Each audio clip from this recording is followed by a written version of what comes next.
සුළුදයක් තියෙන කොහොමද අපි ප්‍රීමියර් ප්‍රෝ වලින් ග්‍රීන් ස්ක්‍රීන් එක අයින් කරගන්නේ කියලා ඉස්සලා අපි ෆුටේජ් දෙක අරගමු. මම මේ සාමාන්‍යයෙන් අයින් කරන ආෆ්ටර් එෆෙක්ට්ස් වල හැබැයි ප්‍රීමියර් වලත් අයින් කරගන්න පුළුවන් කිසි ප්‍රශ්නයක් නැතුව keep existing settings මම green screen අයින් කරන්න ඕන වීඩියෝ එක ගත්තා timeline එකට.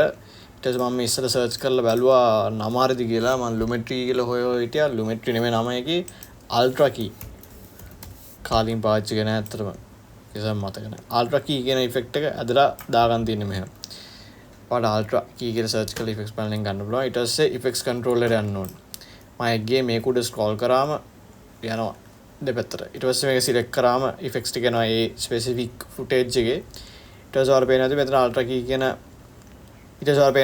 ultra key කියන effect එක වැටලා තියෙනවා. ඔයා මෙතන key color කියන එකෙන් මේ eyedropper tool එක select කරලා එන්න ඕනේ මෙන්න මෙතනට. ඇවිල්ලා මෙතන කොළ පාට එකෙන් average කොළ පාටක් තමයි තෝරගන්න ඕනේ. ඒ කියන්නේ වැඩිපුරම highlight තියෙන තැන නෙමෙයි dark මෙතන නෙමෙයි average තමයි තෝරගන්න. මේක ඇත්තටම ලොකුවට බලපාන්නේ නැහැ.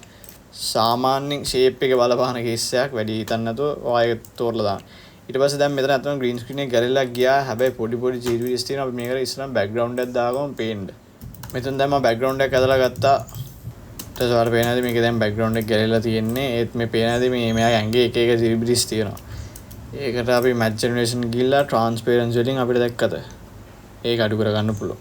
අපිට ඊපස්සේ අන්තිමට ওই ටික තමයි කරන් තියෙන අතන green screen අයින් කරගන්න මේ FX එකෙන් on off කරලා බලා ගන්න පුළුවන් කොහොමද green screen අයින් කරලා තියෙන්නේ කියලා. ඔයා මීට වැඩි effective විදියට green screen එක අයින් කරන මොනවද තියෙනවා මගේ වීඩියෝක් තියෙනවා After Effects වල කොහොමද green screen අයින් කරන්නේ කියලා.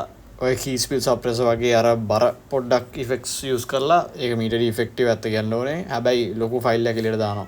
මෙහෙම තමයි Premiere Pro වල වීඩියෝ එකක ඕනම green screen එක අයින් කරගන්න. මම මොකද ඉක්මන ඉගෙන ගත්තා නම් අපි subscribe කරලා support එක දෙන්න. ජය වේවා.